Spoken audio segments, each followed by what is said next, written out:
यह बात उन दिनों की है जब बुद्ध मरवन में अपना समय व्यतीत कर रहे थे। इस समय तक बुद्ध की प्रसिद्धि दूर दूर तक फैल चुकी थी। बहुत दूर दूर से लोग अपनी चिंताओं और परेशानियों का समाधान खोजने बुद्ध के पास आते थे। ऐसे ही एक दिन जब बुद्ध मरवन में अपने शिष्यों को प्रवचन दे रहे थे तो एक अधेड़ उम्र का व्यक्ति अपने 20 वर्ष के पुत्र को अपने साथ लिए बुद्ध की तरफ चला आ रहा था। जब यह प्रवचन स्थल के पास पहुंच गया तो एक नज़र उन पर डाली और इशारे से बैठने के लिए कहा। जब प्रवचन समाप्त हो गया और सभी लोग वहां से चले गए तो बुद्ध ने उस व्यक्ति को अपने पास बुलाया और बैठने के लिए कहा। वहां चारों तरफ हरियाली छाई हुई थी। मौसम बहुत सुहाना था और तरह तरह के पक्षियों की आवाज़ें गूंज रही थीं। ऐसा नज़ारा देखकर उस व्यक्ति को अंदर से असीम शांति महसूस हो रही थी।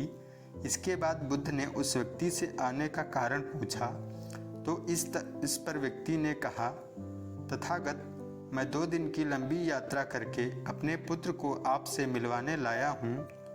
ये मेरा इकलौता पुत्र है। ये हर समय थका थका रहता है। ऐसा लगता है जैसे इसके अंदर कोई जान ही नहीं है, कोई प्राणी ही नहीं है। इसका स्वभाव भी काफ़ी चिड़चिड़ा हो गया है। अगर हम इससे कुछ कहते भी हैं तो यह हमारी छोटी छोटी बातों पर गुस्सा हो जाता है। इसके देखने की क्षमता भी उम्र से पहले ही कमज़ोर हो गई है। इसके बाल भी सफ़ेद पड़ने लगे हैं। इतनी कम उम्र में इतनी बड़ी उम्र का लगना, मुझे तो कुछ समझ नहीं आ रहा है। मैं अपने पुत्र के स्वास्थ्य को लेकर बहुत चिंतित हूँ। जब मैं अपने पुत्र को वैद्य जी के पास ले गया तो उन्होंने कुछ औषधि दी और कहा, अपने पुत्र को तनाव कम लेने के लिए कहो। वो अपने दिमाग में बहुत अधिक तनाव लेता है, इसलिए उसकी स्थिति ऐसी हो गई है। लेकिन मुझे उनके बहुत समझाने के बाद भी तनाव का मतलब समझ नहीं आया। मुझे नहीं पता कि तनाव होता क्या है या किन कारणों से आता है और उसे कैसे अपने पुत्र के दिमाग से निकालूं। लेकिन मुझे सबसे पहले तो यह समझना है कि तनाव होता क्या है। इसलिए तथागत, मैं आपके पास आया हूँ। कृपया आप मेरी समस्या का समाधान कीजिए। यह सुनकर बुद्ध उसके पुत्र को बड़े ध्यान से देखते हैं, उसके चेहरे को देखते हैं, उसकी आँखों को देखते हैं और फिर उसके हाथों की नब्ज को भी देखते हैं। यह सारी विधि करने के पश्चात बुद्ध उस व्यक्ति से कहते हैं, तनाव लेना तो कोई नहीं चाहता, लेकिन फिर भी यह तनाव लोगों के दिमाग को दीमक की तरह पकड़ लेता है और व्यक्ति जान भी नहीं पाता कि वह तनाव में जी रहा है। लेकिन अगर व्यक्ति तनाव के कारणों को अच्छे से समझ लेता है और तनाव के बारे में कोई ऐसा बड़ा पैमाना बना लेता है जिससे वह जान सके कि वह कितने तनाव में है, तो वह इस समस्या का समाधान भी खोज सकता है। सबसे पहले तो तुम यह समझो कि तनाव होता क्या है। जब भी कोई व्यक्ति काम को करता है लेकिन उसका मन कहीं दूर भटक रहा होता है, कल्पनाओं में होता है, तो उसके शरीर और मन के बीच एक दूरी पैदा हो जाती है। यह दूरी जितनी अधिक होगी, व्यक्ति उतना ही ज़्यादा बेहोशी की अवस्था में होता है और शरीर व मन के बीच की इसी दूरी, इसी खिंचाव को तनाव कहा जाता है। आखिर कोई पसंदीदा खेल खेलने के बाद व्यक्ति चुस्ती और प्रसन्नता से क्यों भर जाता है, जबकि उससे तो अपने शरीर को थकाया है।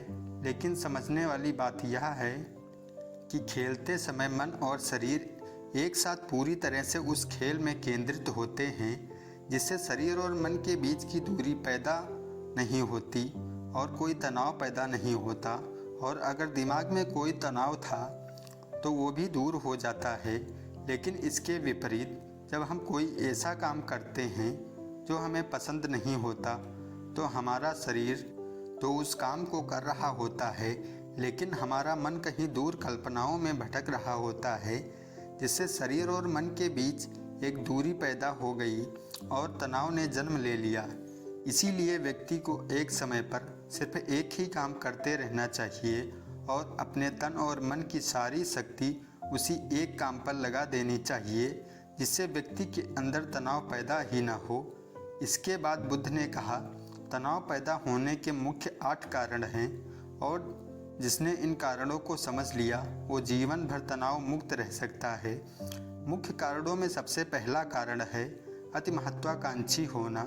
महत्वाकांक्षी होना अच्छी बात है, लेकिन क्या कभी आपने इस बात पर ध्यान दिया है कि इंसान के लक्ष्य कभी पूरा ही नहीं होते। उसका एक लक्ष्य पूरा नहीं हुआ कि वह दूसरे लक्ष्य की तरफ भागने लगता है, दूसरा पूरा हुआ तो तीसरे की तरफ, और इससे तरीके से वो अपने लक्ष्यों को पाने के लिए ज़िंदगी भर गोल गोल घूमता रहता है।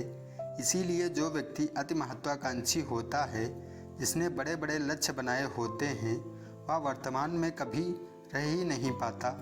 उसका मन सदैव भविष्य की योजनाएं बनाने में ही व्यस्त रहता है। उसका शरीर तो वर्तमान में रहता है लेकिन भविष्य में ही रहता है, जिससे मन और शरीर के बीच दूरी पैदा हो जाती है।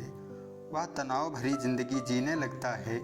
बुद्ध के मुंह से यह सुन उस लड़के ने कहा, तो फिर इसका मतलब है कि हमें लक्ष्य नहीं बनाने चाहिए, क्योंकि लक्ष्य बनाना भी तो महत्वाकांक्षा ही है।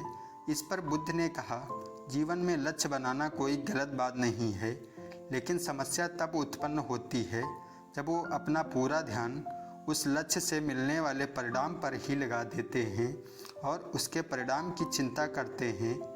व्यक्ति को वर्तमान में जीना आना चाहिए। आप लक्ष्य बनाइए और उस लक्ष्य की प्राप्ति के लिए कड़ी मेहनत करिए, लेकिन साथ ही साथ आपको इस बात का भी ज्ञान होना चाहिए कि आप अभी वर्तमान में जी रहे हैं और वर्तमान ही सत्य है। बुद्ध ने आगे कहा, तनाव का दूसरा सबसे बड़ा कारण है ईर्ष्या। जब व्यक्ति ईर्ष्या और जलन से भर जाता है तो उसका मन अंदर से सड़ने लगता है। ईर्ष्या एक आंतरिक घाव है। आंतरिक घाव यानी मन का घाव शरीर के घाव को तो भर सकता है, लेकिन मन का घाव कभी नहीं भर सकता। इसीलिए व्यक्ति को दूसरे की खुशी और तरक्की से कभी ईर्ष्या नहीं करनी चाहिए, क्योंकि तनाव का कारण है। इसके बाद बुद्ध ने तनाव का अगला कारण बताते हुए कहा कि अरुचिपूर्ण काम करने से भी तनाव होता है। जो काम करना हमें पसंद ही नहीं है, जिसमें हमारी रुचि ही नहीं है, उस काम में हमारा मन ही नहीं लग पाएगा।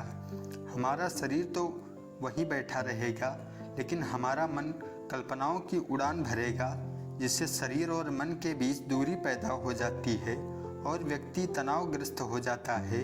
इसीलिए इंसान को हमेशा अपनी रुचि के अनुसार ही कार्य करना चाहिए। अगर व्यक्ति ने यह पता कर लिया कि उसे कौन सा काम करना पसंद है और वो उसी काम को अपने जीवन का लक्ष्य बना लेता है, तो फिर वो काम उसके लिए काम नहीं बल्कि खेल बन जाता है। फिर बुद्ध ने कहा, तनाव का चौथा कारण होता है किसी दूसरे से अपेक्षा रखना। बुद्ध ने उस व्यक्ति की ओर इशारा करते हुए कहा, एक पिता होने के नाते तुम्हारी अपने पुत्र से बहुत सी अपेक्षाएं होंगी कि तुम्हारा पुत्र एक बहुत ही कामयाब इंसान बने, तुम्हारा नाम रोशन करे, जैसा तुम चाहते हो उस तरह का जीवन जिए, तुम्हारी हर बात माने। लेकिन क्या आज तक कभी किसी की सारी अपेक्षाएं पूरी हुई हैं? जब भी कोई व्यक्ति किसी दूसरे से कोई अपेक्षा रखने लगता है तो वो अनजाने में अपने लिए तनाव पैदा करने लगता है। ज़रा सोचो कि अगर तुम्हारा बेटा तुम्हारे अनुसार काम नहीं कर रहा और वो नहीं बन पा रहा जो तुम उसे बनाना चाहते हो, तो निश्चित रूप से तुम्हारे दिमाग को तनाव पकड़ लेगा। तुम तनाव से भरा जीवन जीना शुरू कर दोगे और इस तनाव के बस में आकर तुम ऐसा व्यवहार करोगे, ऐसी बातें करोगे कि तुम्हारा अपने पुत्र के साथ संबंध और भी खराब होता चला जाएगा। इसीलिए व्यक्ति को जितना हो सके उतनी कम अपेक्षाएं दूसरों से रखनी चाहिए, और अगर पूरी तरह से तनाव मुक्त रहना है तो दूसरों से अपेक्षा रखना ही बंद कर दो। इसके बाद बुद्ध ने कहा, शारीरिक कष्ट भी इंसान के तनाव का एक कारण होता है। जब व्यक्ति किसी शारीरिक पीड़ा से गुजर रहा होता है तो उसका पूरा ध्यान बस अपने उस दर्द पर होता है और वो पूरे दिन बस उसी के बारे में सोचता रहता है, जिससे उसका मन दुख के विचारों से भर जाता है और ऐसी स्थिति में तनावग्रस्त रहने लगता है। यह सुनकर उस व्यक्ति ने कहा, हे बुद्ध, शारीरिक दुख तो किसी को भी हो सकता है, तो फिर क्या व्यक्ति जीवन भर तनाव में ही जिएगा? इसका जवाब देते हुए बुद्ध ने कहा कि इंसान को ये बात समझनी चाहिए कि हमारा जीवन दुखों का आधार है। जैसे जैसे हमारा जीवन आगे बढ़ता है, इसमें दुख आते हैं, बीमारियां आती हैं और फिर अंत में मृत्यु भी आती है। तो बीमारियां इंसान के जीवन का अभिन्न अंग हैं, कोई इनसे बच नहीं सकता। बस किसी किसी के जीवन में ये समय से पहले आ जाती हैं, तो किसी के बाद आती हैं। जब इंसान का मन इस बात को अच्छे से समझ लेता है, तो फिर वह अपनी बीमारी के बारे में सोच सोच कर ज़्यादा तनाव नहीं लेगा, क्योंकि यह हमारे जीवन का अभिन्न हिस्सा है। और इसके लिए व्यक्ति को शारीरिक रूप से भी अभ्यास करते रहना चाहिए। अपने जीवन में व्यायाम और स्वस्थ जीवन शैली को भी जगह देनी चाहिए, ताकि उसका शरीर लंबे समय तक निरोगी रहकर सही से काम कर सके।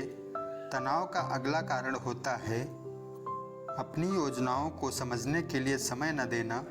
कुछ लोगों के दिमाग में कोई विचार आया नहीं है कि वो बिना सोचे समझे उस पर काम करना शुरू कर देते हैं, और जब उस काम में उन्हें असफलता मिलती है तो वह तनाव से भर जाते हैं, क्योंकि उन्होंने उस काम को शुरू करने से पहले उसके बारे में पूरी जानकारी इकट्ठा नहीं की थी।